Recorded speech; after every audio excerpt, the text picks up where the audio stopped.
ठीक है बच्चों। तो आज हम स्टार्ट करेंगे लाइट के बारे में स्टार्ट करेंगे बच्चों, जहां से हम रिफ्रैक्शन रिफ्रैक्शन समझेंगे। ठीक है, लॉ ऑफ रिफ्रैक्शन समझेंगे, रिफ्रैक्टिव इंडेक्स समझेंगे। ठीक है, उसके बाद हम समझेंगे डेप्थ, रिफ्रैक्टिव डेप्थ, जिसमें डेप्थ चेंज हो जाती है। आपने कई बार देखा होगा इसका फिनोमिना। कई बार आपने जैसे स्विमिंग पूल के आसपास कभी गए हो जिंदगी में कि नहीं गए? स्विमिंग पूल के आसपास गए हो, कभी नहीं गए हो? गए हैं। तू तो कहीं नहीं गया, तू बस शादियों में जाता रहता जब जब। चल, बाल्टी तो देखी होगी कभी, पानी से भरी हुई बाल्टी। कभी नहाया भी नहीं है? नहाया तो होगा। हाँ हाँ। हाँ, तो कभी ऐसा महसूस हुआ है कि जब तू कोई भी, जैसे तूने खीरा मूली गाजर या कुछ भी बकेट में कुछ डाल दिया तूने, उसके अंदर जैसे मग डाल दिया, तो कभी ऐसा लगता है कि मग एक्चुअली ऊपर से उठा हुआ सा दिखता है पर होता वो नीचे ही है? कभी महसूस हुआ है ऐसे?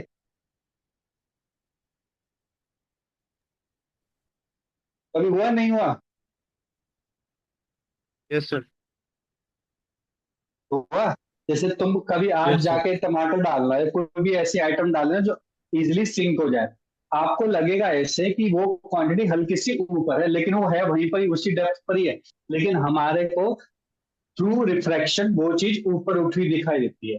इसी को हम क्या बोलते हैं बच्चों? रिफ्रैक्शन बोलते हैं।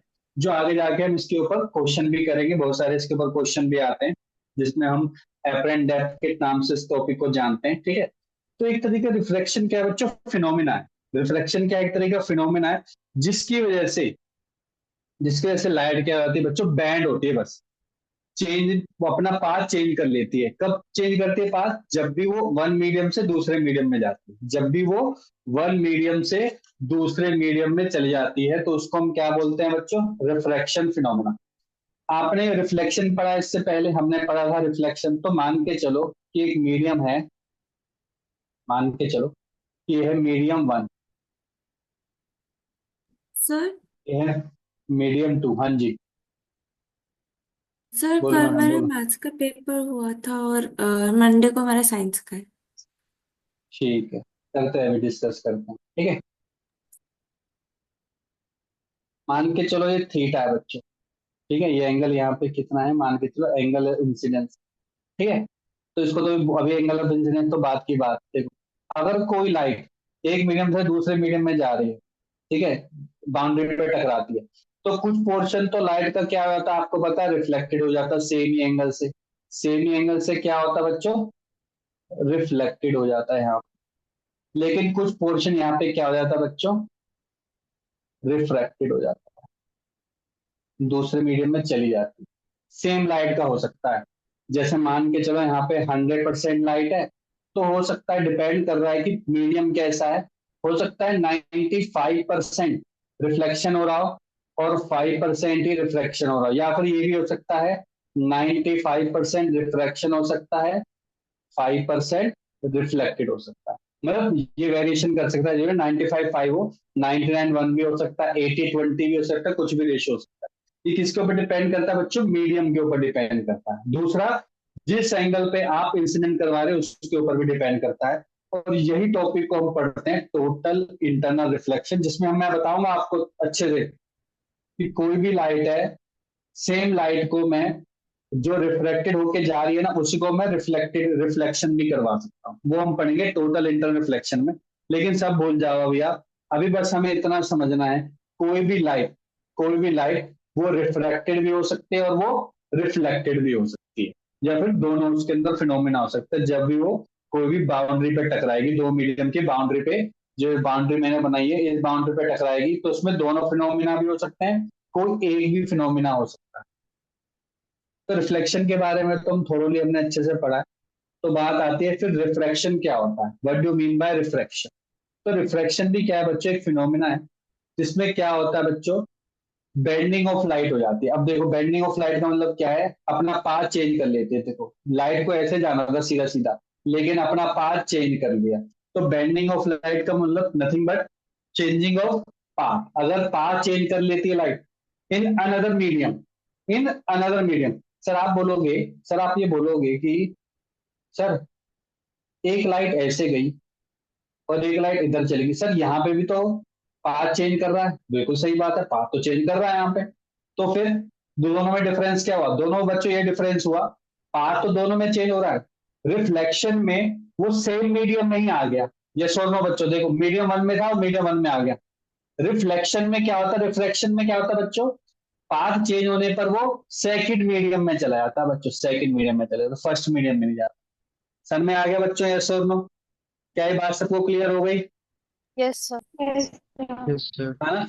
इसका मतलब अगर लाइट अपना पाथ चेंज कर रही है after in the same medium, तो उसको हम क्या बोलेंगे, रिफ्लेक्शन बोलेंगे कि रिफ्रैक्शन बोलेंगे? सेम मीडियम में ही पाथ रिफ्लेक्शन। चेंज कर The रहा हो तो reflection. रिफ्लेक्शन बोलेंगे। और अगर वो डिफरेंट मीडियम में पाथ चेंज कर रही है तो वो सेकंड मीडियम में पाथ, उसको हम रिफ्रैक्शन बोलेंगे। बहुत ही बढ़िया, तो लिखो, लिखो बच्चों, लिखो। Bending of light, bending of light, bracket में लिखना, changing the path, changing the path, bracket close, bending of light bracket में, changing the path bracket close, in second medium, in second medium, after striking the boundary between two medium, after striking the boundary between two medium is called refraction of light, is called refraction of light। Sir after striking के बाद repeat कर दो। After striking the boundary of two medium, boundary of two medium is called refraction of light।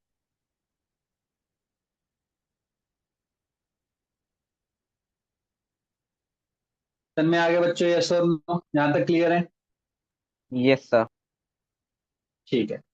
अब यहाँ पे क्या होता है बच्चों, जब बेंडिंग हो जाती है ना, तो बेंडिंग की वजह से क्या होता है बच्चों, यहाँ पे ना कुछ तो मीडियम में डिफरेंस होगा, तभी तो मीडियम वन मीडियम टू बोला गया है ना? तो मीडियम वन मीडियम टू को हम कैसे डिफरेंशिएट करते हैं? हम इस तरीके से डिफरेंशिएट करते हैं बच्चों कि मीडियम वन और मीडियम टू को हम कैसे डिफरेंशिएट करेंगे, उसको हम रिप्रेजेंट करते हैं या तो ऑप्टिकली, ऑप्टिकली डेंसर मीडियम बोलते हैं बच्चों उसको, या फिर ऑप्टिकली रेयर मीडियम बोलते हैं। अब ऑप्टिकली डेंसर या ऑप्टिकली रेयर का मतलब क्या है, यहाँ पे रिलेटिव टर्म यूज हो, रिलेटिव मतलब कंपैरिजन चल रहा है। कंपैरिजन ऐसे है, इस तरीके से समझो कि अगर कोई भी लाइट, कोई भी लाइट फर्स्ट मीडियम में फास्ट थी और सेकंड मीडियम में स्लो हो गई, ध्यान से समझ लो, फर्स्ट मीडियम में फास्ट थी, सेकंड मीडियम में स्लो हो गई, इसका मतलब क्या, कहां से कहां आए हो आप, रेयर टू डेंसर मीडियम में आ गए, रेयर टू डेंसर मीडियम में आ गए। तो जब भी लाइट रे, ध्यान से समझ लो, जब भी लाइट रे फास्ट से स्लो हो जाए, तो इसका मतलब आपने कौन से मीडियम में एंटर किया, आपने बच्चों, आपने आपने डेंसर मीडियम में एंटर किया। सर में आ गए सभी को? ये बात सबको सर में आ गई? यस और नो? इसका यस मतलब कि सर। अगर मैं वन मीडियम से दूसरे मीडियम में जा रहा हूँ, समझ लो, अगर मैं वन मीडियम से दूसरे मीडियम में जा रहा हूँ और लाइट की स्पीड स्लो हो जाए, तो मैं सेकंड मीडियम को क्या बोलूंगा बच्चों, सेकंड मीडियम को क्या बोलूंगा, मैं बोलूंगा second denser. Medium is optically denser medium. Optically, optically word use करना बहुत जरूरी है, क्योंकि डेंसर का मतलब कई बच्चे समझते हैं डेंसिटी बहुत ज्यादा, नहीं। ऑप्टिकली डेंसर का मतलब सिंपल ये मतलब होता है जहां पे स्पीड ऑफ लाइट क्या है बच्चों, कम हो गई। क्या बात समझ में आ गई? ऑप्टिकल डेंसिटी का मतलब क्या है, जहां पे स्पीड ऑफ लाइट डिफरेंट है, स्पीड ऑफ लाइट क्या है बच्चों, डिफरेंट है। समझ में आ गया? Yes sir. Yes clear sir. है? ठीक है, तो लिखो जल्दी से पॉइंट, लिखो बच्चों, next point.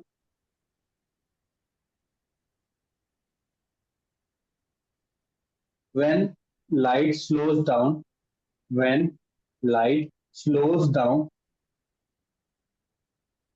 while passing from one medium to another, when light slows down while passing from one medium to another, then second medium is called as, second medium is called as optically denser medium, second medium is called as optically denser medium। Similarly, next point लिखो similarly,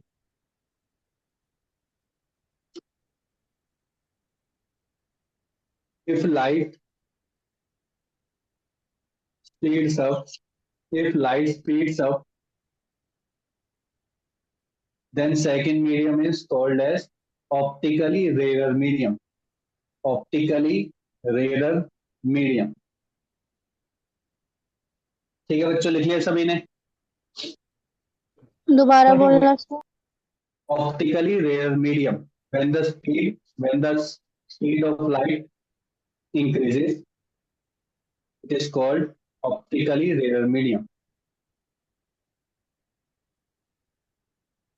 ये बच्चों, तो हमारे हम जब study करेंगे तो बहुत सारे मीडियम होते हैं। देखो जो भी ट्रांसपेरेंट मीडियम होते हैं, लिक्विड मीडियम होते हैं ज्यादातर, ये सारे के सारे क्या होते हैं? रिफ्रैक्टेड मीडियम होता है। रिफ्रैक्टेड मीडियम का मतलब जहां से लाइट उसके अंदर पास हो सकती है, उसके अंदर पास हो सकते है, उसको रिफ्रैक्टेड मीडियम बोलेंगे। सर ठीक है, तो सर जब उसको रिफ्रैक्टेड मीडियम बोलते हैं, बहुत सारे मीडियम हो गए, जैसे एग्जाम्पल के तौर पर, वैसे तो हम आगे जाके और थोड़ी स्टडी करेंगे, बस मैं आपको थोड़ा सा हिंट देना चाहता हूँ। एक हो गया एयर, एक हो गया वाटर, एक हो गया ग्लास। ये ग्लास हो, ये ऑप्टिकली रेयर है, ये उससे कम रेयर है, और ये ज्यादा ऑप्टिकली डेंसर है। इसका मतलब कि ये वाला क्या हो गया बच्चों? ऑप्टिकली डेंसर मीडियम हो गया।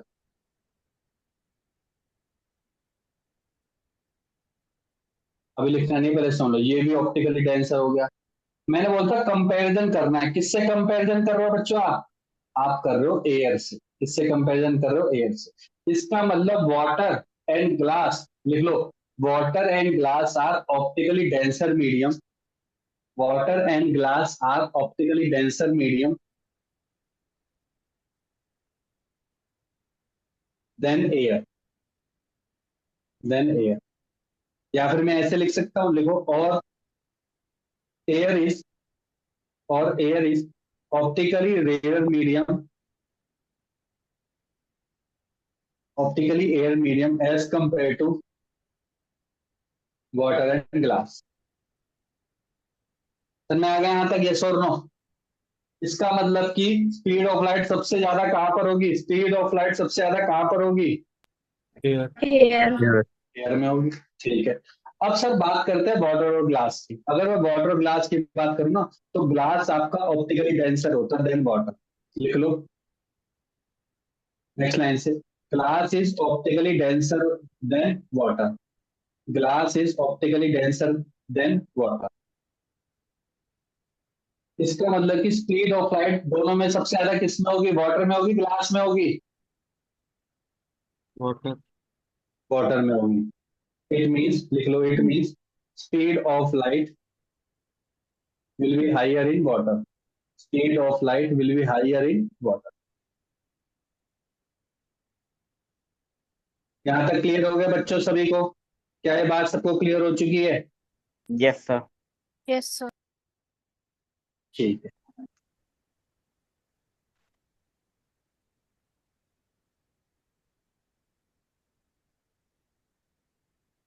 अब लिखो, refraction of light between two media, refraction of light between two media. तो पहला केस आता है, case one, when light enters from denser, नहीं, rare to denser medium, rare to denser medium. तो इसमें क्या होता है बच्चों? जैसे कि मैंने बाउंड्री बनाई, ये नॉर्मल है, एंगल हमेशा नॉर्मल से मेजर करते हैं, हम रिफ्रैक्शन में भी पढ़ चुके हैं, हर बार पढ़ चुके हैं, तो आपको याद रखना हमेशा। तो ये मैंने बना दिया बच्चों इंसिडेंट रे, इंसिडेंट रे, और इसका एंगल ले लिया बच्चों आई। ये आपका है नॉर्मल, ये आपका कौन सा मीडियम है? ये आपका रेयर मीडियम है, ये आपका डेंसर मीडियम, ये आपकी बाउंड्री है।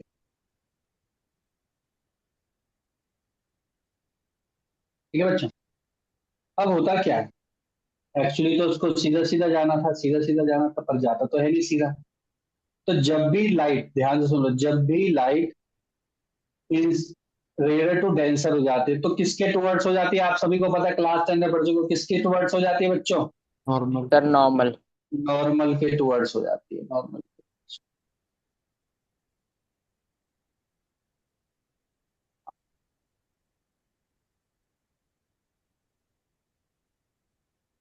ऐसा क्यों होता है एक्चुअली में, फिनोमेना पता है ऐसा क्यों होता है? देखो समझते हैं, थोड़ा सा समझते हैं, वैसे लिख सकते हो तो लिख सकते हो, वरना थोड़ा सा समझो। देखो, जब भी लाइट रिफ्लेक्ट हो रही है तो वो सेम टाइम पे पहुंचेगी, टाइम में कोई चेंज नहीं आएगा, no change in time, no change in time. तो डिस्टेंस का फॉर्मूला क्या होता है? डिस्टेंस का फॉर्मूला होता है स्पीड इनटू टाइम। टाइम का फॉर्मूला क्या होगा? Distance upon speed. अब आपको पता है कि जब हम रेयर टू डेंसर जाते हैं, मुझे बस इतना बता दो, जब भी हम रेयर टू डेंसर जाते हैं तो स्पीड कम होती है कि ज्यादा? एक चीज बताओ, स्पीड कम सर होगी कि कम ज्यादा? होती है। कम होगी। तो अगर स्पीड कम होगी तो मुझे टाइम कांस्टेंट रखना है, तो मुझे डिस्टेंस कम रखना पड़ेगा कि ज्यादा, सेम टाइम रखने के लिए? सर कम। कम रखना पड़ेगा। अब एक चीज बताओ, ये ज्यादा वैल्यू होगी कि ये वाली ज्यादा वैल्यू होगी? वन वाली वाली ज्यादा वैल्यू होगी कि टू ज्यादा वैल्यू होगी, अगर मुझे इसी लाइन पे पहुंचना है तो? Sir one. वन वाली ज्यादा है ना, टू कम हो गया डिस्टेंस, यस और नो? इसलिए कम करने के लिए, इसलिए कम करने के लिए वो टुवर्ड्स नॉर्मल चला जाता। सर में आया कि नहीं आया बच्चों? क्या ये बात सबको क्लियर हो गई? इस वजह से यस वो सर। टुवर्ड्स नॉर्मल चला जाता है। क्या ये बात सबको क्लियर हो गई? Yes, sir. Yes sir. इसको क्या बोलते हैं, इस वाले एंगल को क्या बोलते हैं? याद है हमने टर्म समझी थी, angle of deviation, angle of deviation. तो ये वही है, angle of deviation, angle of deviation है। ठीक है सर, तो मुझे एक चीज बताओ, ये मैंने ब्लैक लाइन सीधी सीधी बनाई थी, क्या मैं बोल सकता हूँ angle I equal to angle R plus del? किसके बेसिस पर?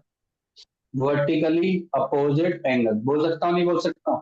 तो डेल की वैल्यू यहाँ पे क्या होगी? डेल की वैल्यू होगी आई माइनस आर, और इसमें आई क्या है? Greater than R. ये लिख लो पहले।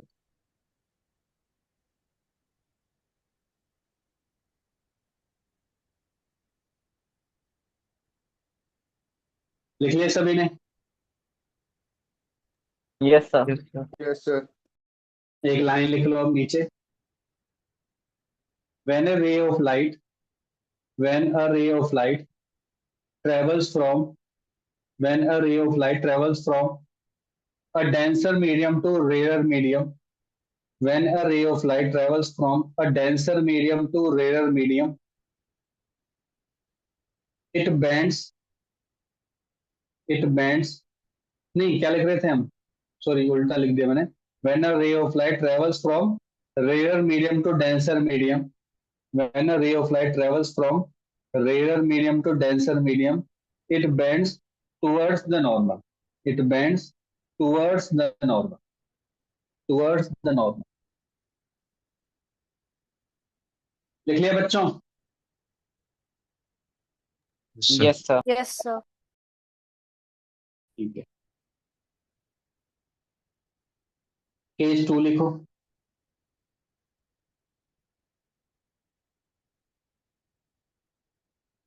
when a, when light ray travels from denser medium to rarer medium, when light ray travels from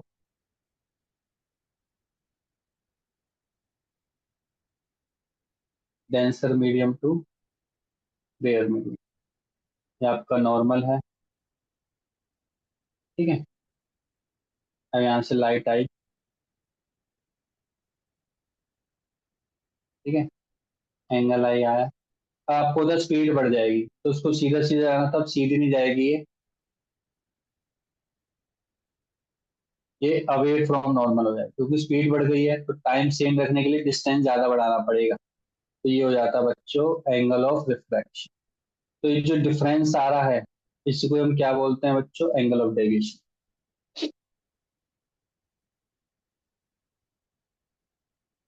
clear है एवरीवन? Yes sir. तो यहाँ पे आर माइनस डेल किसके बराबर होगा? आई के बराबर होगा। तो डेल की वैल्यू क्या हो जाएगी बच्चों? आर माइनस आई हो जाएगी। डेफिनेटली यहाँ पे कौन ज्यादा है? आर ज्यादा, आई से। आर ज्यादा होगा आई से। तो लिखो, when a ray of light travels from denser to rarer medium, when a ray of light travels from denser to rarer medium, it bends it bends away from the normal. It bends away from the norm.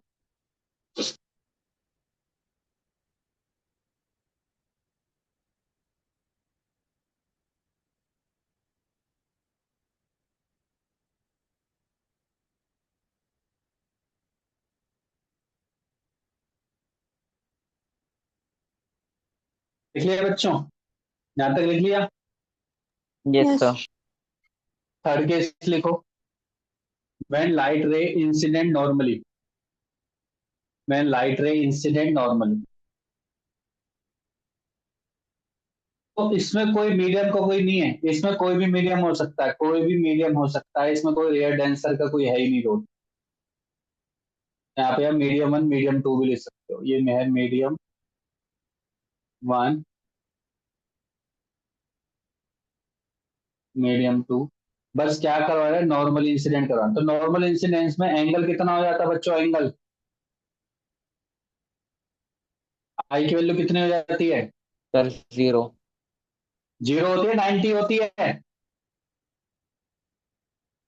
हाँ युवराज, 0 होती है कि 90? Sir, 0 होती है.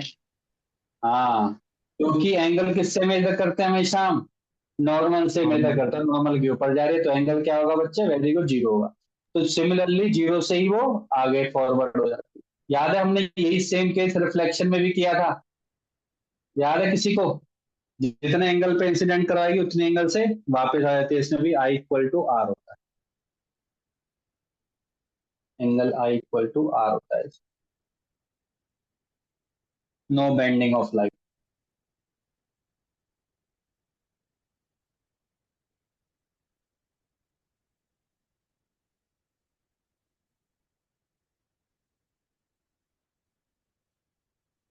लिख लिया बच्चों सभी ने?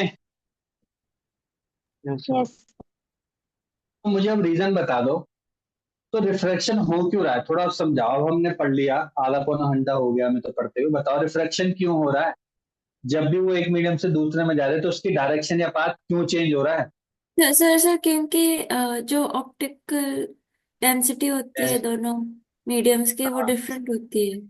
तो और फिर जो ऑप्टिकल स्पीड डेंसिटी ऑफ में डिफरेंट होने से क्या होता है? स्पीड ऑफ लाइट चेंज हो जाती है। वेरी गुड, शाबाश, यही मैं बताना जा रहा हूँ। Very good. तो रिफ्रैक्शन का रीजन क्या है? अगर आपसे पूछे रिफ्रैक्शन क्यों हो रहा है तो आप क्या बोलोगे? क्योंकि यहाँ पे पाथ चेंज हो रहा है, डायरेक्शन चेंज हो रही है, और उसके डायरेक्शन की चेंज होने से क्या हो रहा है? उसकी स्पीड ऑफ लाइट चेंज हो रही है। तो स्पीड ऑफ लाइट क्या हो रही है बच्चों? चेंज हो रही है। तो लिख लो, cause of refraction, cause of refraction लिखो इसके बारे में। when a ray of light passes from when a ray of light passes from one medium to another, its direction or path changes, its direction or path changes because of That passes change from in path, passes from one medium to another, its direction changes because of change in speed of light, because of change in speed of light, another medium की बात क्या था? another medium, its direction or path changes because of change in speed of light, because of change in speed of light। लिख लिया सभी ने? Yes, yes, sir. sir. Yes, sir. अब लिखो रिफ्रैक्टिव इंडेक्स, रिफ्रैक्टिव इंडेक्स। भाई refractive index का dimension formula क्या होता है 12th वालों?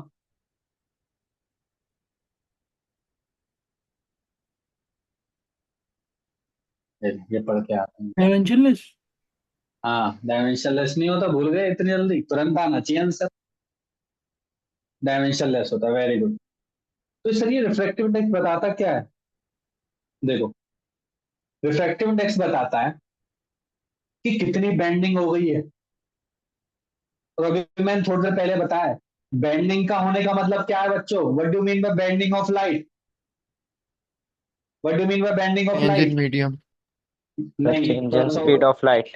Yes, change in speed of light, मतलब वहां पे लाइट की स्पीड चेंज हो चुकी है, उसी का मतलब क्या है कि बेंडिंग हो चुकी है। क्या ये बात अच्छी तरह चली गई दिमाग में? क्या ये बात अच्छे से चली गई बच्चों दिमाग में?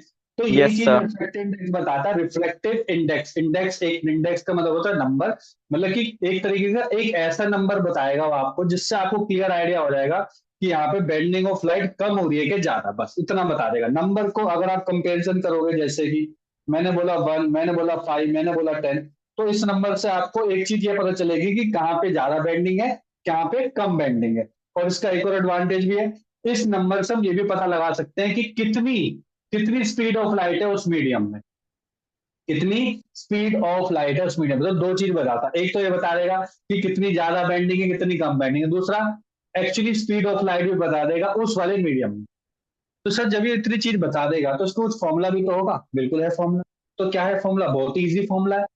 देखो, इसको रिप्रेजेंट करते हैं बच्चों, म्यू से अभी लिखना नहीं है, मैं समझाऊंगा। म्यू से रिप्रेजेंट करते हैं, तो ये होता क्या है? देखो, डेफिनेशन में भी यही लिखना है, फॉर्मूले में भी यही है। तो होता क्या है? ये रेशो होता है किसका? सर ये रेशो होता है speed of light in air और vacuum divide by speed of light in that medium. In that medium का मतलब उसका मीडियम जिस मीडियम में आप उस मीडियम का रिफ्रैक्टिव इंडेक्स निकालना चाहते हैं। तो मान के चलो मैं ग्लास का रिफ्रैक्टिव इंडेक्स जानना चाहता हूँ, ग्लास का रिफ्रैक्टिव इंडेक्स। तो मुझे क्या करना पड़ेगा? मुझे तो पहले स्पीड ऑफ लाइट तो एयर में सभी को पता रहते, 3 × 10⁸। अगर मैं speed of light in glass निकाल लूं, तो क्या मैं रिफ्रैक्टिव इंडेक्स निकाल सकता हूँ कि नहीं निकाल सकता? दोनों को डिवाइड करके, यस और नो?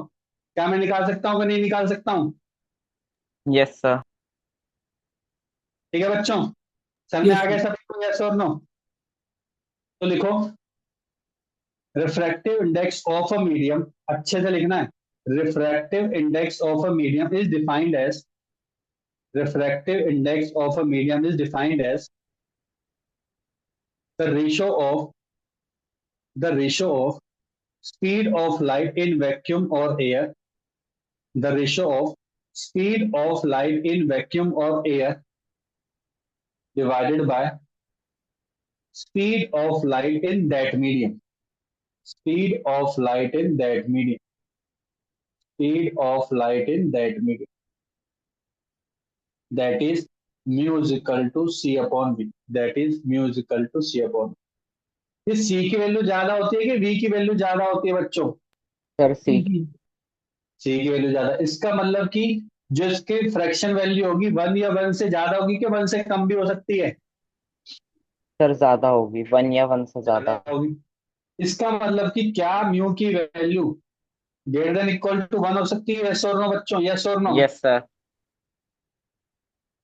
तो सर ये म्यू इक्वल टू 1 का मतलब क्या है? देखो, अगर म्यू इक्वल टू 1 तो सी इक्वल टू वी, मतलब कि वी इक्वल टू सी आ गया। इसका मतलब क्या हो गया? इसका मतलब क्या हो गया? इसका सर मतलब दोनों कि मीडियम एयर है। रिफ्रैक्टिव इंडेक्स, हाँ, या फिर मैं सिंपल बोलूंगा, रिफ्रैक्टिव इंडेक्स ऑफ एयर इस कितना होता है बच्चों? Refractive index of air refract 1 sir होता है। 1। कितना होता है बच्चों?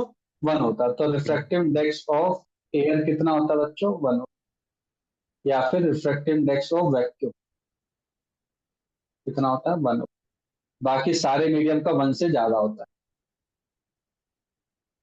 1 से ज्यादा होता है। जैसे एग्जाम्पल के तौर पे अब आएगा, देखो, ग्लास। Sir glass 1.5। का 1.5 बताया था मैंने आपको, ठीक है। और वाटर का पता है? 4/3 बताया था, या फिर 1.33 बताया, ठीक है। लिख लिया सभी ने? यहां तक लिख लिया? Yes, sir. अच्छा मुझे बताओ, सबसे कम रिफ्रैक्टिव इंडेक्स किसका है? Sir air air. एयर का। या वैक्यूम। उसके बाद किसका है? वाटर। वाटर। वाटर, और उसके बाद किसका है? Sir glass. मैंने कुछ बताया था, कौन सा ऑप्टिकली रेयर मीडियम होता है? कौन सा ऑप्टिकली रेयर मीडियम है तीनों में से? एयर। एयर। एयर है ऑप्टिकली रेयर। इसको ऑप्टिकली रेयर मीडियम क्यों बोलते हैं? स्पीड ऑफ लाइट सबसे ज्यादा सर होती है। Speed of light very high, correct. या फिर बोलूंगा very less bending of light, yes और नो बोल सकता हूँ ना? Yes sir. Less bending of light. यहाँ पे कंपैरिजन होता है बच्चों, ठीक है। यहाँ पे क्या होगा, ये वाला क्या होगा? Optically denser.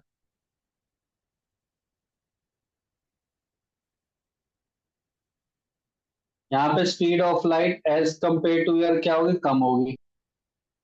इसका यहाँ पे मोर बेंडिंग ऑफ लाइट होगी as compare to air. More का मतलब सबसे ज्यादा यहाँ पे नहीं होगी, कंपेरिजन चल रहा है, comparison.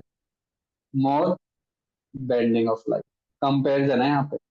More bending of light किसके कंपेरिजन में? एयर और वाटर के कंपेरिजन। ये तो बोलना सर इसी में ही सबसे ज्यादा होगी, ऐसे में। सर मैं आ गया रिफ्लेक्टिव इंडेक्स सभी को अच्छे से, यस और नो? Yes sir. है ना? ये वैल्यू याद नहीं करनी है, फिर भी पता होगा तो अच्छी बात है। जैसे डायमंड होता है, डायमंड, डायमंड में 0.41 होती है। अब मैंने डायमंड में 2.14 बोला सर, इसका मतलब क्या है? इसका मतलब पता है क्या? देखो ध्यान से समझो। अब इसका मतलब भी समझते हैं। जैसे टू दे दिया, कुछ भी दे दिया, तो इसका मतलब क्या है? देखो म्यू लिखा, म्यू क्या होता है? C upon v. तो mu in diamond equal to c, तो स्पीड ऑफ लाइट है, वेलोसिटी इन डायमंड। तो वेलोसिटी इन डायमंड का मतलब क्या हो गया? C upon mu diamond. तो इसका मतलब क्या हो गया? ये कितना था वैल्यू? 2.4। इसका मतलब क्या है बच्चों? रिफ्रैक्टिव इंडेक्स अगर 2.41 है, इसका मतलब क्या है बच्चों? Light travels in diamond how many time less? 2.41 time lesser than air. Sir में आ गया बच्चों? सर में आ गया, नहीं आ गया? Yes sir.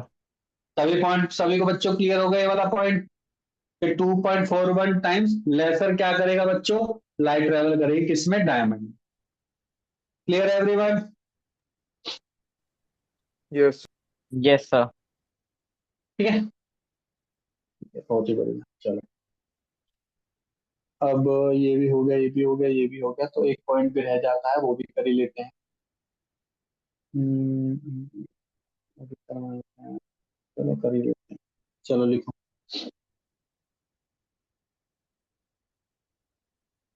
अब लिखो refraction of light, refraction of light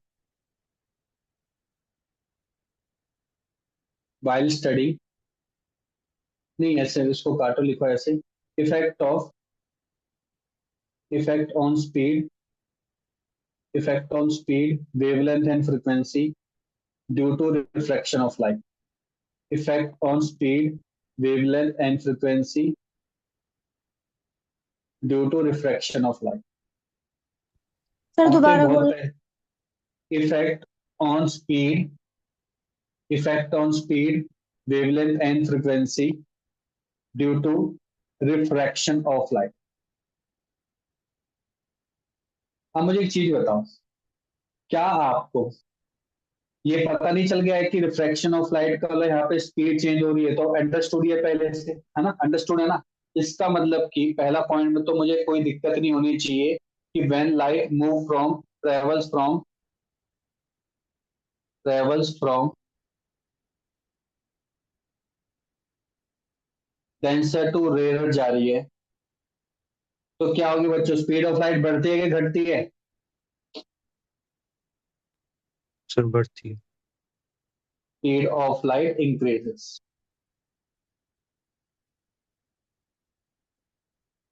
ठीक है, इसी में ही बी पॉइंट लिख लो। Travel from rare to denser medium, यहाँ पे क्या होता है बच्चों स्पीड ऑफ लाइट के साथ? डिग्री। डिक्रीजेस। ठीक है, अब आपने पढ़ा है, एक फॉर्मूला पढ़ा है, as we know v is equal to lambda f. ये आपने 9th क्लास से पढ़ा था। v क्या होता है बच्चों? वेलोसिटी या स्पीड। लैम्डा होता है आपका वेवलेंथ, और एफ क्या होता है? फ्रीक्वेंसी। ये तो हमने अभी भी पढ़ा था, 11th में भी तो पढ़ा था, याद है? हमने वेव और ऑक्सीलेशन में पढ़ा था, याद है?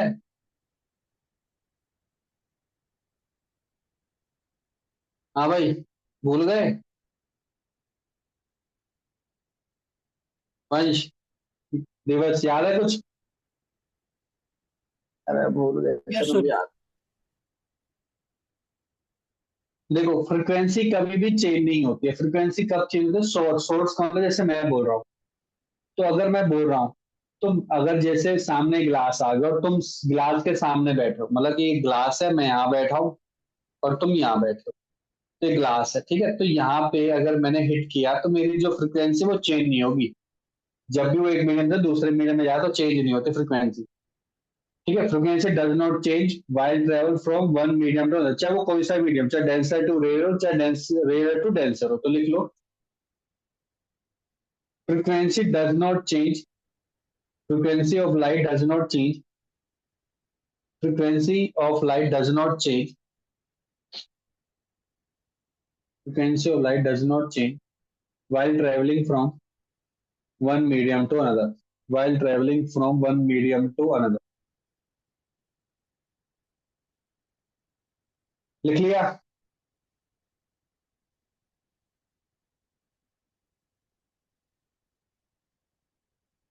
नहीं रखा है। Yes sir. मुझे एक चीज बताओ, v is equal to lambda एक बोला है और f कांस्टेंट है मेरा, तो v directly proportional to lambda नहीं हो गया बच्चों? यस और नो? Yes sir. इसका मतलब कि जहां जहां पे स्पीड बढ़ेगी वहां वहां पे लेमडा भी क्या होगा? बढ़ेगा। जहां यस सर। जहां पे वेलोसिटी कम होगी वहां वहां पे लेमडा भी क्या होगा बच्चों? कम होगा। इसका मतलब कि जब हम रेयर टू डेंसर जा रहे हैं तो मेरी स्पीड कम होती है कि ज्यादा? जब हम रेयर टू डेंसर जाते हैं तो स्पीड बढ़ती है कि कम हो जाती है? सर कम। कम हो जाती है। कम हो जाती है। तो वेवलेंथ कम हो जाएगी कि ज्यादा? सर कम। कम हो जाएगी। बिल्कुल सही बात है, कम हो जाएगी ना।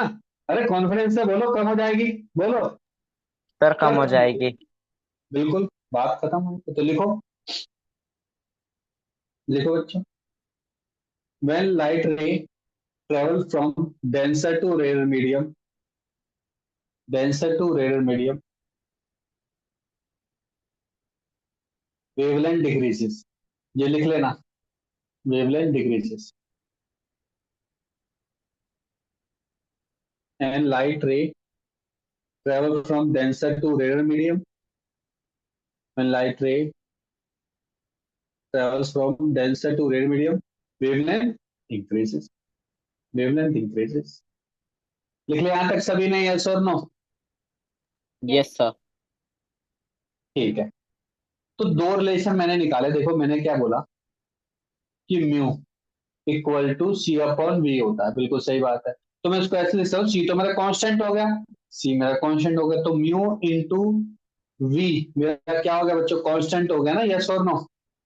कांस्टेंट हो गया। एक तो ये रिलेशन याद रखना है, जो कि जिस किसकी वैल्यू के बराबर कांस्टेंट होगा? स्पीड ऑफ लाइट के बराबर तो कांस्टेंट होगा।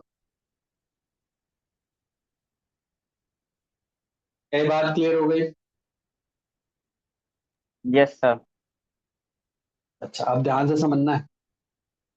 तो सर ये अच्छा, ये बताओ 12th वालों, ये अगर कोई भी वैल्यू ऐसे आती है कि a into b equal to constant, ये कौन सी इक्वेशन को रिप्रेजेंट करता है? कौन सी इक्वेशन को रिप्रेजेंट करता है बच्चों?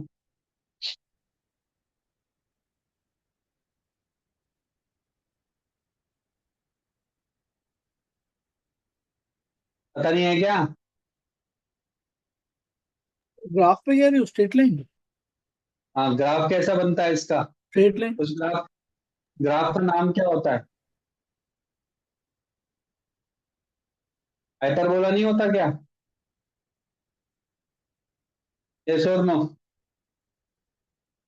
याद करो, देखो, क्या म्यू के बढ़ने से वेलोसिटी कम होगी कि ज्यादा? पहले ये बताओ, क्या म्यू के बढ़ने से वेलोसिटी कम होगी कि ज्यादा? कम होगी सर। कम होगी। तो और म्यू की कम वैल्यू होने से स्पीड ऑफ लाइट ज्यादा होती है। स्पीड ऑफ लाइट क्या होती है बच्चों? ज्यादा होती है। तो मैं ऐसे बोल सकता हूँ, इसका ग्राफ कुछ ऐसे बनेगा, यस और नो?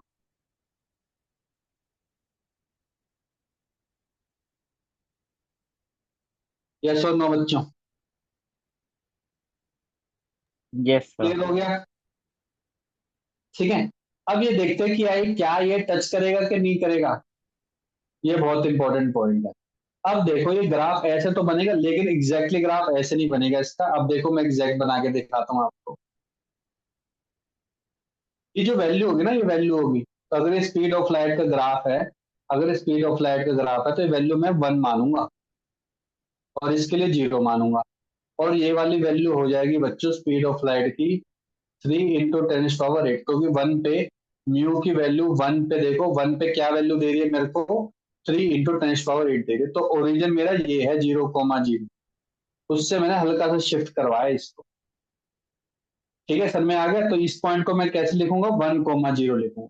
1,0 पॉइंट है, तो उस पे स्पीड ऑफ लाइट मेरी कितनी होगी? 3 × 10⁸ होगी। ठीक है। और जैसे जैसे म्यू की वैल्यू बढ़ती रहेगी, वैसे वैसे स्पीड ऑफ लाइट कम होती रहेगी, कम होती रहेगी, कम होती रहेगी। और स्पीड ऑफ लाइट 0 तभी होगी जब म्यू इन्फानाइट होगा, वो होगा ही नहीं। सर मैं आगे, अगर आप देखो टच करवा रखा मैंने यहाँ पे। टच क्यों करवाया? क्योंकि मैंने यहाँ पे 1,0 लिखा। सर मैं आगे बच्चों, ये वाला ग्राफ सभी को? Yes sir. Yes sir. Yes sir. और इसका एरिया क्या देगा मेरे को हमेशा? एरिया वैल्यू क्या देगा हमेशा? कांस्टेंट देगा, स्पीड ऑफ लाइट देगा।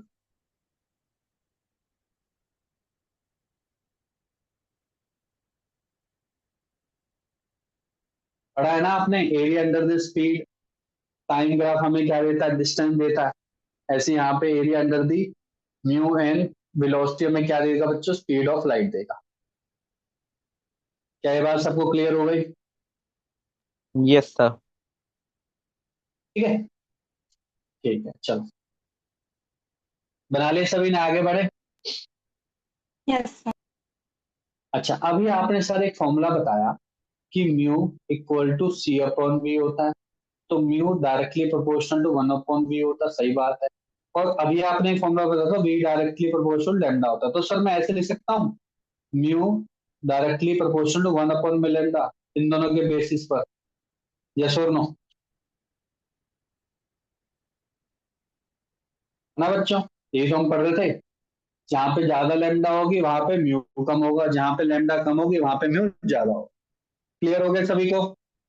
कोई डाउट तो नहीं है किसी का यहाँ पे? No sir.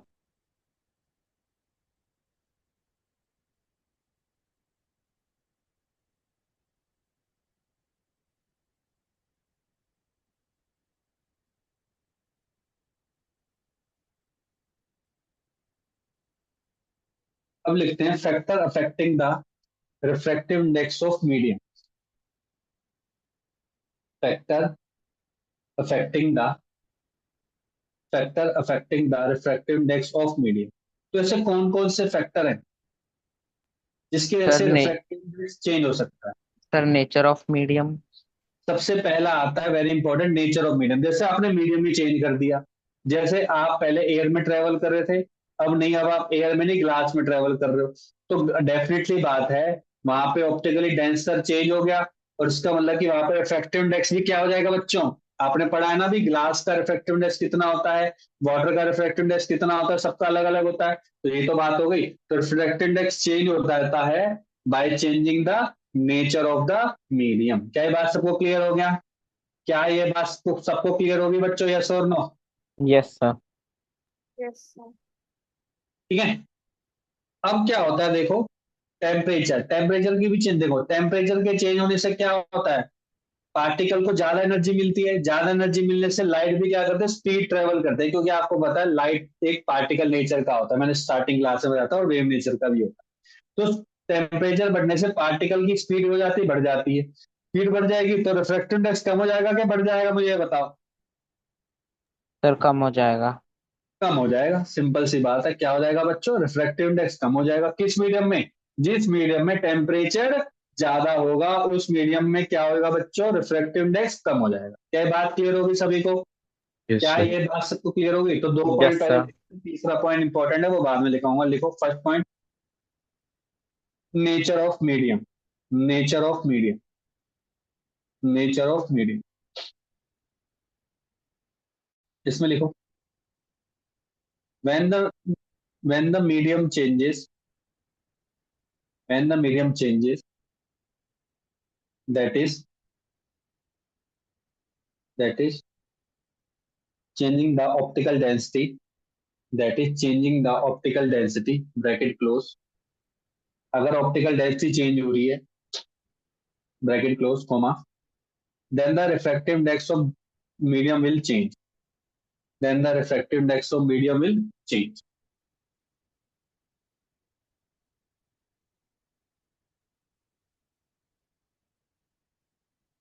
अब जैसे हमारा एटमॉस्फेयर है, आप खुद बताओ एग्जाम्पल के तौर पे, आप खुद सोचो ये हमारी अर्थ है, हमारी अर्थ तो घूम ही रही है, ठीक है। अब आपको पता है यहाँ पे बहुत सारी क्या होती है बच्चों, लेयर होती है ना, स्ट्रेटोस्फियर, ट्रोपोस्फियर, सब पता है ना थोड़ा बहुत, वैसे हम पढ़ेंगे। ये सब लेयर्स होती है यहाँ पे, है ना, बहुत सारी लेयर्स होती हैं। अब बताओ एक चीज बताओ,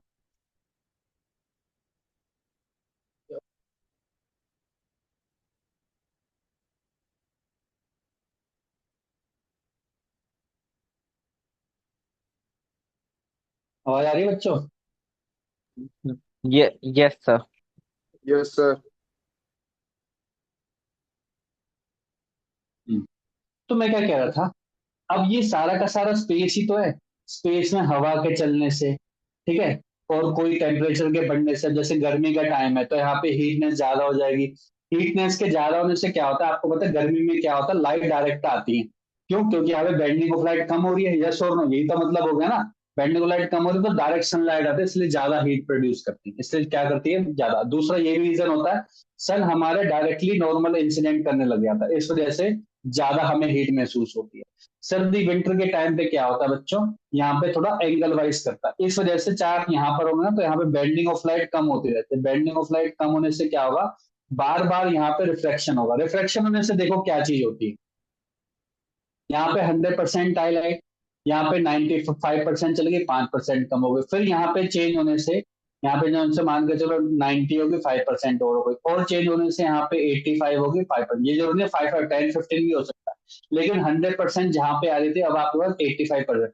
तो लाइट की जो इंटेंसिटी कम होगी कि नहीं होगी बच्चों, हो गई ना। लेकिन यहाँ पे नॉर्मल इंसिडेंट होता है यहाँ पे, इस वजह से लाइट की इंटेंसिटी बहुत ज्यादा, इसलिए हमें गर्मी ज्यादा लगती है।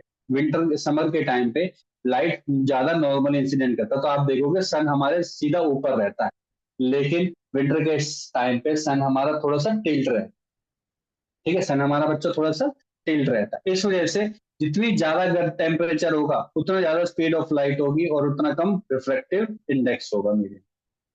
तो उसी मीडियम में देखो, सेम ही तो मीडियम है, उसी मीडियम में क्या हो रहा है बच्चा, रिफ्रैक्टिव इंडेक्स चेंज होता जा रहा है। सेम मीडियम का रिफ्रैक्टिव इंडेक्स भी चेंज हो सकता है। ये तो ग्लास हो गया ना, ग्लास तो देखो फिक्स हो गया, लेकिन ऐसा एयर, अब जैसे कि मान के चलो कि मैं हूँ राजस्थान में और आप हो दिल्ली में, है ना, तो हम दोनों अभी भी एटमो बाहर ही तो है, छत पे ही तो घूम रहे हैं, लेकिन हम दोनों का रिफ्रैक्टिव इंडेक्स, हम दोनों के जो आसपास का मीडियम रिफ्रैक्टिव इंडेक्स क्या होगा बच्चों, डिफरेंट होगा, डिफरेंट होगा। हम स्पेस में ही तो है, अभी भी छत पर हैं, ऊपर देख रहे हैं, लेकिन हम दोनों के जो आसपास का एटमोस्फेयर है उस मीडियम का रिफ्रैक्टिव इंडेक्स क्या होगा बच्चों, डिफरेंट होगा। समझ में आ गया सभी को, यस और नो? Yes, sir. तो सेकंड पॉइंट लिखो, physical condition such as temperature. Second point is physical condition such as temperature. तो लिखो, with increase in temperature, with increase in temperature, the speed of light in the medium increases. With increase in temperature, the speed of light in medium increases. Thereby, refractive index of medium decreases.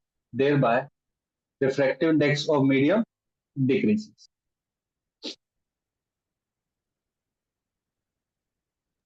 सारी बात बाहर से बोलना। With increase in temperature, the speed of light in medium increases. and refractive index of medium decreases.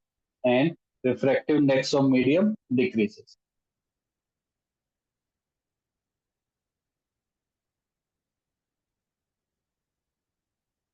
ठीक है बच्चों? अब देखो यस क्या सर। होता है, हमारी जो लाइट होती है, लाइट तो कलरलेस होती है, हमने शुरू में डिस्कस किया था, लाइट हमारी क्या होती है, कलरलेस होती है, ठीक है। लेकिन उसको देखने के लिए हम मान के चलते हैं कि कौन से कलर के होते हैं बच्चे, व्हाइट। व्हाइट क्यों? क्योंकि ये आपके बेसिक 7 कलर का कंस्टिट्यूट होता है ना, जो कि हम प्रिज्म में इसको थोरोली अच्छे से स्टडी करेंगे। तो मैं कहना क्या चाह रहा हूँ यहाँ पे, जब 7 कलर होते हैं तो वो उन कलर का अगर मैं बाइफर्केशन करूं उनको, तो हमारे कलर्स कौन से होते हैं, विप, ज, यो, र, ये होता है। और इसमें होता है क्या है, जब हम इस डायरेक्शन में जाते हैं तो हमारी फ्रिक्वेंसी डिक्रीज हो जाती है, फ्रिक्वेंसी डिक्रीज। अब मुझे बताओ, जब फ्रिक्वेंसी डिक्रीज होती है तो लैम्डा क्या होता है, सी अपॉन में एफ होता है ना, यही तो होता है। सी कांस्टेंट है, फ्रिक्वेंसी कम हो रहा है, तो लैम्डा क्या हो जाएगा इस डायरेक्शन में, lambda Increase. Sir increase. Wavelength increases. और अभी पढ़ा आपने mu directly proportional to 1 upon में लैम्डा होता है, या फिर इनवर्सली प्रोपोर्शनल लैम्डा होता है। तो मतलब बताओ इस डायरेक्शन में रिफ्रैक्टिव इंडेक्स क्या होगा? सर बढ़ेगा। अबे जब वेवलेंथ बढ़ रहा है तो घटेगा नहीं भाई, वेवलेंथ बढ़ रही है, वेवलेंथ के बढ़ने से रिफ्रैक्टिव इंडेक्स क्या हो जाएगा? सर घटेगा। घटेगा। यस और नो, क्लियर हो गया? क्या ये बात सबको क्लियर हो गई बच्चों, यस और no? Yes, sir. Yes sir. मतलब मैं बोल सकता हूँ कि वॉयलेट कलर का रिफ्रैक्टिव इंडेक्स ज्यादा होगा रेड कलर से कि कम होगा? सर ज्यादा होगा। ज्यादा होगा। मैं बोल सकता हूँ कि येलो कलर का रिफ्रैक्टिव इंडेक्स कम होगा ब्लू कलर से कि ज्यादा होगा? सर कम कम होगा। होगा. कम होगा। तो कलर का ये बस ये डायग्राम याद रखना है, उससे आप सारी चीजें निकाल सकते हैं। और ये पॉइंट याद रखने हैं बस। ये है ना, वी से आर फ्रिक्वेंसी डिक्रीज होती है, लैम्डा इंक्रीज होती है और म्यू डिक्रीज। बस हो गया खत्म। सर में आ गया बच्चों सभी को, यस और no? Yes sir. Yes, sir. अब हमारा एक लास्ट टॉपिक रह गया। सर हाँ जी। सर आप वो 10th वाले नोट से करा रहे हो? हाँ जी, यस। अभी तक सेम ही चल रहा है, ठीक है। अभी डिफरेंस स्टार्ट होने लग जाएगा, ठीक है। बेसिक तो सेम ही है। तो लिखो लॉ ऑफ रिफ्रैक्शन।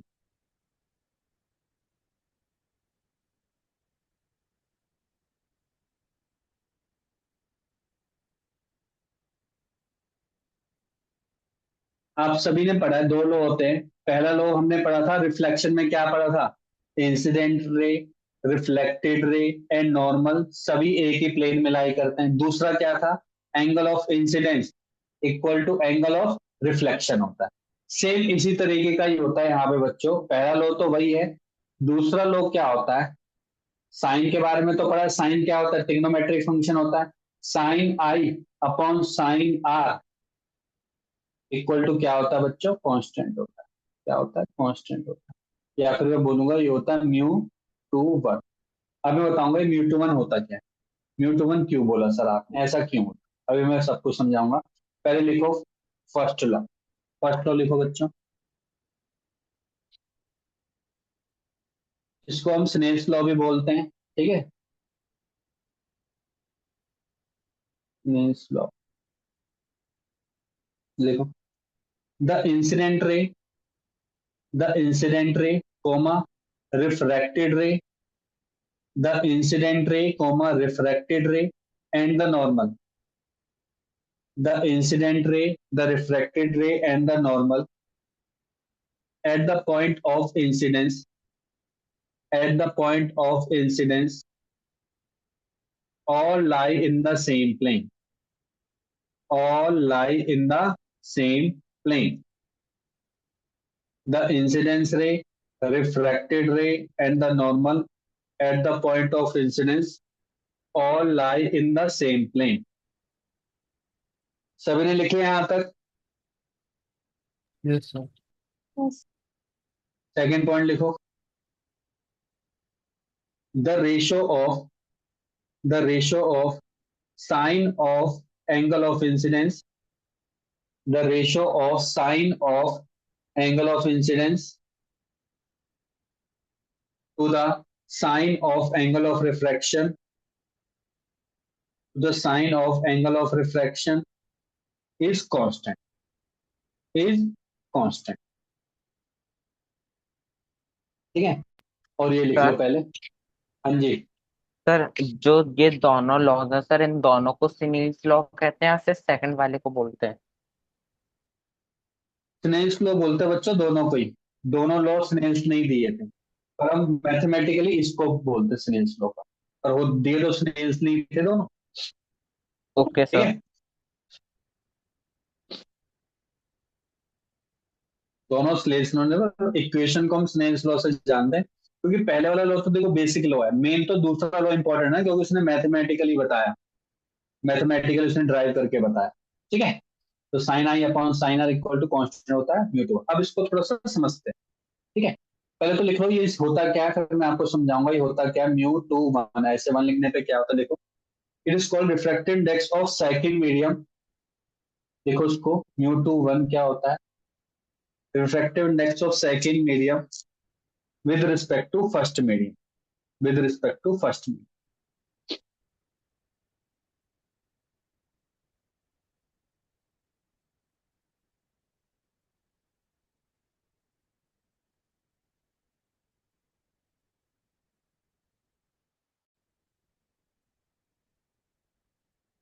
लिख लिया बच्चों?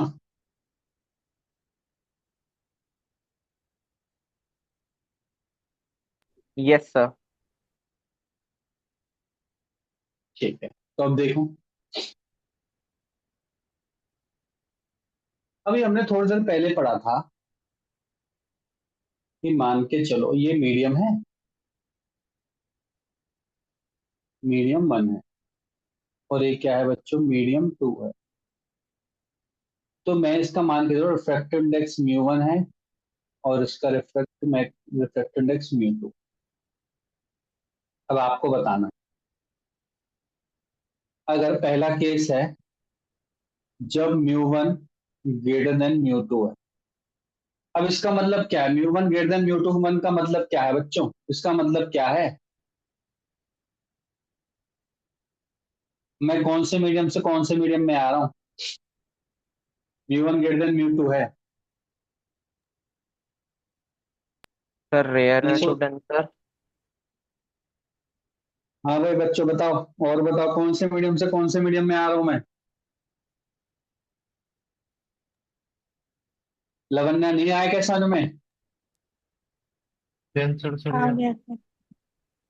हाँ तो बताओ कौन से मीडियम से आ रहा हूँ, बताओ तुम ही बताओ, और क्यों? रेयर से डेंसर, क्योंकि रेयर में आराम से चली जाती है ना लाइट। अच्छा, अच्छा ये बताओ, रिफ्रैक्टिव इंडेक्स के ज्यादा होने से स्पीड ऑफ लाइट कम होती है कि ज्यादा? रिफ्रैक्टिव इंडेक्स के ज्यादा होने से स्पीड ऑफ लाइट कम होती है कि ज्यादा? इतना प्लेन क्वेश्चन पूछा है मैंने, बताओ। लवन्या तुम ही बताओ।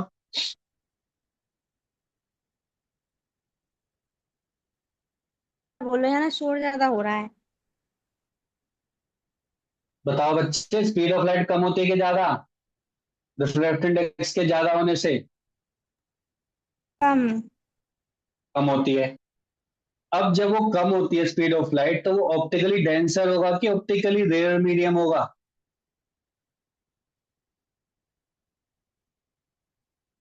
हाँ जी बच्चों, वो ऑप्टिकली डेंसर होगा कि ऑप्टिकली रेयर Denser. मीडियम होगा? सर डेंसर ऑप्टिकली मीडियम होगा। डेंसर। तो फिर इसका मतलब कहां से कहां लाइट आ रही है, sir denser denser to to rare आ रेयर। रही है। रटो मत, डेंसर टू रेयर जा रहे हैं। क्या ये बात सबको क्लियर हो गई? क्या ये बात सबको क्लियर हो गई बच्चों, यस और नो? और जब भी हम डेंसर टू रेयर जाते हैं बच्चों, तो हमारी लाइट क्या होती है, दूर जाती है कि पास, अवे जाती है कि टुवर्ड जाती है normal? Sir away. Sir away. Away जाती है। तो कौन सा एंगल ज्यादा होता है, आर ज्यादा होगा कि आई ज्यादा होगा? सर आर ज्यादा होगा। अब मुझे एक चीज बताओ, साइन, जो साइन होता है, आपने साइन की वैल्यू देख रखी है, साइन की वैल्यू क्या होता है, 0 पे 0, 30 पे 1/2 मतलब 0.5 होती है। उसके बाद 0.707 हो जाती है 45 पे, उसके बाद 60 पे हो जाती है लगभग लगभग 0.89 के आसपास, 0.8 से ज्यादा ही होती है, ठीक है। और 90 पे 1, तो देखो एंगल के बढ़ने से साइन की वैल्यू बढ़ रही है, यस और नो? एंगल के बढ़ने से साइन की वैल्यू बढ़ रही है। इसका मतलब कि अगर आर ज्यादा तो आई भी ज्यादा होगा, इसका मतलब कि साइन आर भी ज्यादा होगा एज कम्पेयर टू साइन आई। क्या ये बात क्लियर हुई कि नहीं हुई? क्या ये बात सबको क्लियर हो गई कि नहीं हुई, यस और नो? Yes sir. ठीक है। अभी मैंने आपको, अब यहाँ पे देखो एक रिलेशन होता है, स्नेल्स लॉ ने क्या बोला था? स्नेल्स लॉ ने बोला था, देखो sine i upon sine r equal to बोला था μ2 1। इसका मतलब क्या होता है बच्चों? इसका मतलब होता है μ2 अपॉन μ1। तो इसको ऐसे याद रखना है, इसको कैसे याद रखना है, देखो हमेशा μ1 पहले मीडियम का रिफ्रैक्टिव इंडेक्स इंटू पहले मीडियम का angle equal to second medium का रिफ्रैक्टिव इंडेक्स और सेकंड मीडियम का एंगल, चाहे वो आई हो चाहे आर हो, वो लिख दें। क्या ये बात समझ में आ गई सभी को? क्या ये बात सबको समझ में आ गई, यस और नो? Yes sir.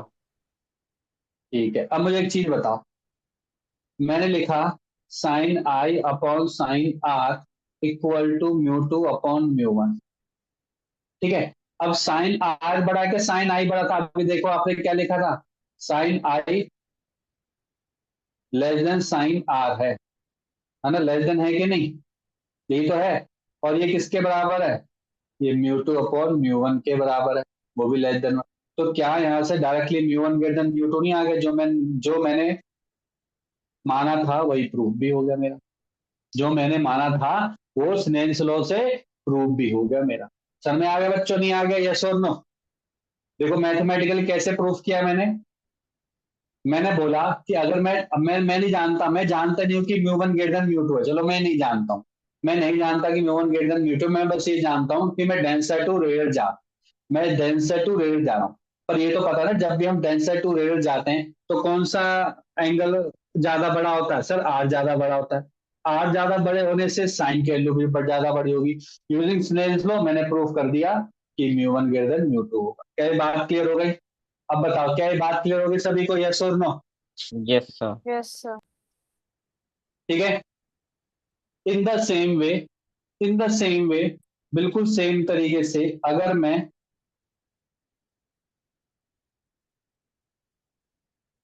टूवर्ड्स जा रहा हूं, टूवर्ड्स जा रहा हूं, तो मेरा एंगल आई ये है, एंगल आर ये है।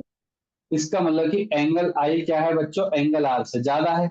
अगर ज्यादा है तो साइन आई, अभी मैंने बताया था μ1 ऐसे लिखना है हमेशा, μ1 μ2 ऐसे आदत डाल लो, μ1 sine i equal to μ2 sine r, हमेशा ऐसे आदत डाल लो कि पहले मीडियम का रिफ्रैक्टिव इंडेक्स इंटू पहले मीडियम का साइन एंगल इक्वल टू दूसरे मीडियम का रिफ्रैक्टिव इंडेक्स इंटू दूसरे मीडियम का साइन एंगल, ऐसे, ठीक है। अब आपने बोला कि sine i divide by sine r, जो कि किसके बराबर होगा? μ2 अपॉन μ1 के बराबर होगा, ठीक। आप बोल रहे हो साइन आई ज्यादा है, तो sine i upon sine r क्या होगा? ज्यादा होगा, बिल्कुल सही बात है। तो मतलब μ2 अपॉन μ1 ज्यादा होगा, बिल्कुल सही बात है। तो μ2 ज्यादा होगा μ1 से, इसका मतलब कि μ2 is more denser, optically denser बोल के हम बोलेंगे, क्या बोलेंगे? Optically denser then. ये बात सबको क्लियर हो गई? क्या ये बात सबको क्लियर होगी बच्चों, यस और नो? Yes sir. अब मैं एक लास्ट चीज करवा रहा हूँ, बस इस पर बहुत ज्यादा फोकस करना है, क्योंकि इस पे क्वेश्चन आएंगे आपके पास। ये तो छुट्टे मुटके हैं, इस पे कम क्वेश्चन आएंगे, इस पे ज्यादा क्वेश्चन आएंगे, और वो मीडियम चेंज करता है हर बार, ठीक है। तो देखो, अगर ऐसे हो रहा है कि दो मीडियम पैरेलल में हैं, ठीक है, ऐसा मीडियम गया, देखो ऐसे गया, ठीक है, ऐसे गया, ठीक है, ऐसे चला गया, ठीक है। तो आपको पता है कि ये एंगल θ1 है, ये एंगल θ2 है। अगर ये पैरेलल में, अगर मीडियम 1 और मीडियम 2 पैरेलल में, तभी कंडीशन है ये। तो ये θ2 होगा और ये क्या होगा बच्चों, θ3 होगा। समझ में आ गया? If both medium boundaries are parallel, both medium boundaries are parallel, इसी कंडीशन में अगर डिफरेंट होगा तो डिफरेंट होगा, वो हम कर लेंगे। लिख लिया बच्चे यहां तक सभी ने? तो यहाँ पे चलो μ1 है, यहाँ पे μ2 है और यहाँ पे μ3 है। तो देखो क्या निकला यहाँ से, पहले इन दोनों के लिए बताओ। मैंने क्या बोला था, पहले तो रिफ्रैक्टिव इंडेक्स लिखना है और साइन का फर्स्ट एंगल लिखना। फर्स्ट एंगल कितना है बच्चों, यहाँ पे θ1, तो यहाँ पे आएगा θ1। फिर लिखना है μ2 लिख लिया, और साइन के साथ दूसरा एंगल क्या है बच्चों, यहाँ पे θ2, यहाँ पे ले लिया θ। समझ में आ गया सभी को, यस और नो? Yes sir. यस। अब इन दोनों के लिए लिखो। इसमें रिफ्रैक्टिव इंडेक्स क्या है, μ2 है, एंगल क्या है θ2, तो साइन θ2। इसमें रिफ्रैक्टिव इंडेक्स है μ3 और साइन क्या है θ3। तो अगर मैं इक्वेशन 1 और 2 को कंपेयर करूं तो मेरे को ऐसा नहीं मिलेगा, देखो μ1 sine θ1 equal to μ2 sine θ2 equal to μ3 sine theta. इसका मतलब कि म्यू साइन थीटा एक तरीके का क्या होता है, सर कांस्टेंट होता है। ये बताना चाह रहा था स्नेल्स लॉ। सर में आया कि नहीं आया बच्चों, यस और नो? सबको Yes. क्लियर हो गया? सभी को क्लियर हो गया अच्छे से, यस और नो बच्चों? Yes sir. और ये कंडीशन तभी ट्रू है, ये कंडीशन तभी ट्रू है, लिख लेना, ये इंपॉर्टेंट है, वेरी इंपॉर्टेंट, कि जब ये क्या है आपस में पैरेलल।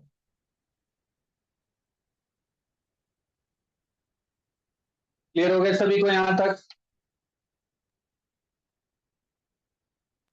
Yes sir. ठीक है, ठीक है। तो बच्चों यहीं तक क्लास एंड करते हैं, इससे आगे फिर हम न्यूमेरिकल करेंगे, ठीक है? और उसके बाद फिर हम कुछ न्यूमेरिकल करके फिर आगे हम टॉपिक पढ़ेंगे, ठीक है?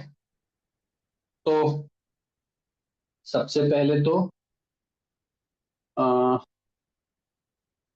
अभी जाना नहीं है,